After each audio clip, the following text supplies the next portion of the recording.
हे असे वर्कवाले ब्लाऊज शिवायला आले की खरंच ना डोक्याला टेन्शन येतं आणि अंगावरती खरंच काटा येतो. खूप दिवस झाले ब्लाऊज आले, ह्याच्याबरोबर शिवून होतील आता, पण हा काय हात लागला नव्हता. आणि हे बघा, हे कटिंगला घेतल्यानंतर याचा गळा मॅच करता करता, ह्याची हाईट मॅच करता करता, ह्याची हाईट आहे 16-17 तयार डिझाईनची आणि ब्लाऊजची हाईट आहे 13 इंच आणि गळा सुद्धा मॅच करायचा आहे. तर त्याच्यामध्ये मी काय काय ऍडजस्टमेंट केले तुम्हाला दाखवते, थांबा. आणि मागची जी डिझाईन आहे, बॉर्डर आहे, ती सुद्धा खूप ऍडजस्ट करून डोकं चालू चालू लावायला लागली आहे. चला बघूया. हाईट पण कमी आहे आणि गळ्याची रुंदी पण कमी आहे. तर हा जसा जसा जसा गळा बसतो तसा बसवलेला आहे.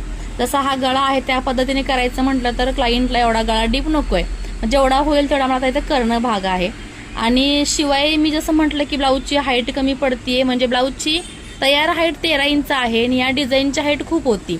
मग आता बॉर्डर पासून खाली वरती घेतलं तर हा गळा ऍडजस्ट होत नव्हता. गळ्यापासून खाली घेतलं तर बघा बॉर्डर इथंच संपते, हाईटच्या इथंच बॉर्डर संपते. मग आता ह्याच्यामध्ये कसं कसं डोकं लावायचं हे तुमच्याही लक्षात येत असेल किंवा नसेलही. कारण पण असं ब्लाऊज आलं की मला काउंटरला असं सांगा वाटतं की खरंच मला हा ब्लाऊज नको शिवायला. माप मोठा असेल तर थोडाफार ऍडजस्टमेंट होतो, पण या क्लायंटला गळा अजिबात मोठा नकोय, अजिबात पसरट नकोय आणि ही डिझाईन पण यायला हवी आणि इथे काठपण्याचे आहे ते यायला हवे.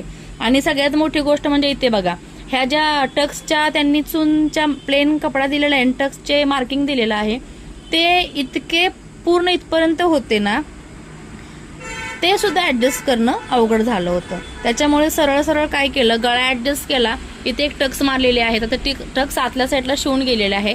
सेंटर पकडून टक्स मारलेले आहे जवळजवळ 2.5 ते 2.25 इंचाची. आणि त्यानंतर इथे सेंटर करून इकडे निमुळता कपडा आणलेला आहे. तरी सुद्धा बघा इथे हलकसा सुतबर का होईना खालवर झालेला आहे, कारण किती ऍडजस्टमेंट केली तर थोडंसं इकडे तिकडे या डिझाईनचं होतेच. आणि इकडे बघा तुम्हाला दिसतोय हा अस्तरचा कपडा आहे, हा मेन फॅब्रिक आहे.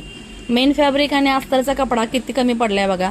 तुम्ही म्हणाल असं का ताई कटिंग केलेस, पण खरं सांगू याचं कटिंग मी इतका वेळ घालवला होता ना की सुनीता पण म्हणली ताई किती वेळाचं कटिंग करताय, द्या मला कटिंग करून. मग तिला बाकीचं दिलं नाही, म्हटलं थांब हे सगळ्यात शेवटी ठेवते आणि तुला कटिंग करते. मग आता ह्याची जी काठ राहिले होते खालचे, जसं की मी म्हटलं ही निम्मी टक्स आहे बरं का. टक्सचा त्यांनी मार्किंग जो दिला होता त्याची ही निम्मी टक्स आहे, याच्यापेक्षा अजून मोठी आणि अजून रुंद अशी टक्स होती.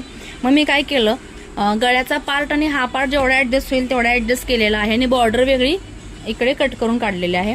त्याला नंतर जॉईंट दिलेला आहे आणि ती बॉर्डर जी आहे ती आता मी इथे या पद्धतीने जॉईंट करणार आहे.